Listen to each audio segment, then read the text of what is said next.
नमस्कार. मंगेला पटवर्धन. सहज लेख वाचताना असे लक्षात आलं की किती सुंदर विचार साधा आहे, तर सादर करावा. आणि म्हणून मन आनंदित जीवन आनंदी असं हे पुस्तक आहे. आणि डॉक्टर श्रीरंग बखले यांनी लिहिलेले अगदी छोटी छोटी अशी प्रकरणं. नाहीतर खरं पुस्तक वाचायला घेतलं की वाटतं आता कधी संपणार. तसं काही नाही, अगदी साधी सुटसुटीत भाषा. काय होतं, सारं आयुष्य दुःखद घटनांनी भरलेलं असतानाही काही लोक आनंदी दिसतात, तर काहींच्या आयुष्यात सुखाची रेलचेल असूनही ते दुःखी कष्टी दिसतात. खरं आहे ना अगदी. म्हणजेच तुम्हाला होणारा आनंद आणि तुम्हाला होणारं दुःख हे तुमच्या आयुष्यात जे घडतं त्यावर अवलंबून नसतं, तर ते तुम्ही त्या घटनांकडे कसे बघता यावर अवलंबून असतं. आणि त्यामुळेच माणसाचं मन याला विशेष महत्त्व आहे. किंबहुना आपल्या व्यक्तिमत्वाची सर्वात महत्त्वाची बाजू ही आपलं मन असतं. म्हणजे व्यक्ती म्हणून आपण जे कोणी असतो त्यामागे प्रामुख्याने आपलं मन असतं. आपलं मन जसा विचार करतं किंवा जे सांगतं तसेच आपण घडत असतो, नाही का? असं असलं तरी आपण एकूण शारीरिक आरोग्याबाबत जेवढे जागरूक असतो ना, तेवढे मनाच्या आरोग्याबाबत नसतो. किंबहुना मनाचंही आरोग्य असतं, ते जपायचं असतं, हेच आपल्या गावी नसतं. कारण मन म्हणजे काय, ते कसं काम करतं, त्याची अवस्था कशी आहे, कशी असावी, याबद्दल आपण पूर्णपणे अज्ञानी असतो. आणि त्यामुळे आपलं मन आजारी आहे की निरोगी आहे हेच आपल्याला उमगत नाही. डॉक्टर श्रीरंग बखले यांनी नेमका हाच धागा पकडून त्यांचं पुस्तक लिहिलं आहे.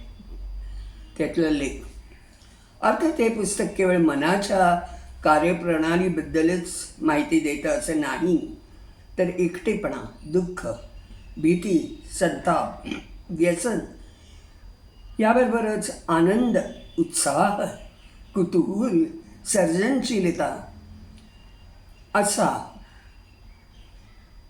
अनेक पैलूंच्या बघण्याची एक नवी दृष्टी देतं. तेव्हा मनाचे आरोग्य जपायला मदतगार ठरू शकणारं हा लेख, हे पुस्तक आहे. आणि त्याचे विशेष असं माहिती आहे का, अजूनही एक दोन अरे सांगते तुम्हाला.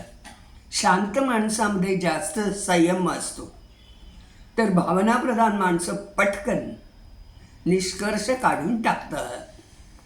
उदाहरणार्थ, एखादी प्रेमळ मावशी आपलेपणाने आपल्या भाचीला अगं तुझं वजन खूप वाढलंय असं म्हणते.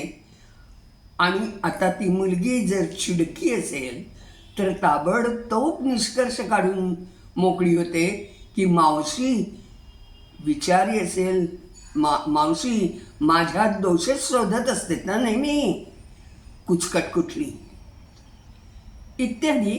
पण जर ती मुलगी शांत आणि विचारी असेल तर ती लक्षात घेईल की मावशी आपल्याबद्दलच्या कळकळीने बोलत आहे. तिला आपल्या वजनाबद्दल काही उपाय सुचवायचा असेल इत्यादी. शांत माणूस दुसऱ्याचं मन जास्त चांगलं समजू शकतो. भावनिक माणसाचं मन भावनांनी इतकं भरलेलं असतं की दुसऱ्याच्या मनातल्या भावनांचा त्याला अंदाजच येत नाही. आणि म्हणूनच शांत माणसं परस्पर नातेसंबंधातल्या समस्याही जास्त चांगल्या रीतीनं सोडवू शकतात. समस्या आणि तुमच्या मारामारीतील दुसरी बाजू अशी की समस्येचा तुमच्यावर काय परिणाम होतोय. कधी कधी समस्या दूर झाली ना तरी ती चिंता त्या माणसाला कायम चालवून जाते. समस्या दूर झाली की ओरखडा तसाच राहतो. उदाहरणार्थ एखाद्या माणसाला त्याची नोकरी जायची धाकधूक वाटायला लागते आणि तो माणूस या अनुभवाचा वारंवार विचार करायला लागतो. तर हा अनुभव त्या माणसाला कायमचा भित्रा किंवा मनात कडवटपणा ठेवणारा बनवू शकतो. अगदी त्याची नोकरी टिकली तरी सुद्धा शांत आनंदी माणसांना हे कळतं की समस्या चिंता या प्रत्येक माणसाच्या आयुष्याचा भाग असतात आणि त्या सहजतेने स्वीकारून पुढे जायचं असतं. या वृत्तीमुळे ही व्यक्ती त्या अडचणीतून काही नवीन शिकते. प्रश्न सुटला तर त्यात आनंद मानते आणि पुढे मार्गक्रमण करते. एखादी अगदी न सोडवण्यासारखी समस्या असली ना, म्हणजे उदाहरणार्थ प्रिय व्यक्तीचा मृत्यू, तरी शांत माणूस ते दुःख ती वेदना पार करून त्यावर मात करून पुढे फलदायी सुफळ संपूर्ण आयुष्याकडे वाटचाल करतो. म्हणजेच शांत आणि आनंदी मन घडवलं मिळवलं तर बऱ्याचशा प्रश्नावर मात करता येईल आणि ते सुद्धा तुमचं मानसिक स्वास्थ्य न बिघडवता.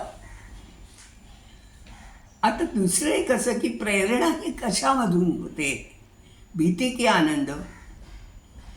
भीतीपोटी निर्माण झालेल्या प्रेरणेमध्ये एक अडचण असते, ती म्हणजे मानसिक ताणतणाव. उदाहरणार्थ एखाद्या मुलाला परीक्षेचा अभ्यास करायचा असेल तर अभ्यास करायला त्याला काय प्रेरित करतं, अपयशाची भीती की मस्त यश मिळवण्याची इच्छा. यात महत्त्वाची गोष्ट करायची असते ती म्हणजे करायचा आहे अभ्यास. पण जर भीतीपोटी अभ्यास होत असेल तर ती भीती सतत मनात राहील परीक्षा संपेपर्यंत. पण असे चिंताग्रस्त अवस्थेत जास्त काळ राहणे चांगले नाही आणि यामुळे आणखी नवीन समस्या तयार होतात. आत्मविश्वास जातो, आत्मसन्मानाला तडा जातो, चिडचिड होते आणि एकाग्रता भंग पावते. त्याऐवजी जर परीक्षेत चांगलं यश संपादन करायचं आहे या इच्छेनं अभ्यास केला ना तर मन एका चांगल्या विश्वात राहतं. इथे चांगलं करायचं याचा अर्थ प्रत्येक विद्यार्थ्यासाठी एक वेगळा असू शकतो. अभ्यासात चांगला असणाऱ्या विद्यार्थ्यासाठी याचा अर्थ वर्गात पहिलं येणं हा असेल तर सर्वसाधारण विद्यार्थ्याला सहज पास होता येणं हा अर्थ वाटत असेल. पण मनाची बैठक जर आनंदाची इच्छा अशी असेल तर याच भावनेमुळे निश्चय आणि उत्साहासारख्या सकारात्मक भावना वाढीस लागतात. अर्थात भीती काही पूर्णतः वाईट गोष्ट नाही आहे. भीतीपोटी सावधानता सतर्कता येते. उदाहरणार्थ वाहन चालवताना भीती या प्रेरणेमुळे आपण काळजीपूर्वक वाहन चालवतो. पण अगदी घाबरटपणे वाहन चालवणं हेही बरोबर नाही. म्हणून अतिभीती ही वाईटच. तर तुम्हाला का मी हे सांगितलं माहिती का, त्यांनी एक छान पुस्तक आणि त्याच्यामध्ये उगाच आपलं खूप अशी लांब लांब प्रकरणं वगैरे नाही, एक एक दोन दोन पानाची प्रकरणे आहेत.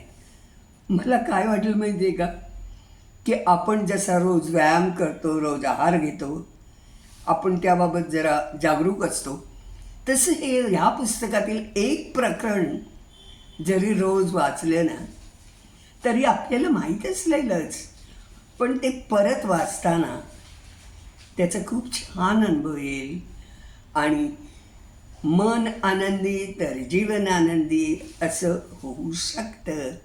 हे सांगण्याकरता म्हणजे मला आवडलं म्हणून तुम्ही विचार करा. खूप छान असं छोटं छोटं प्रकरणांचं हे पुस्तक खूप छान आहे. रोज एक व्यायाम म्हणून तरी एक पान वाचायला काहीच हरकत नाही.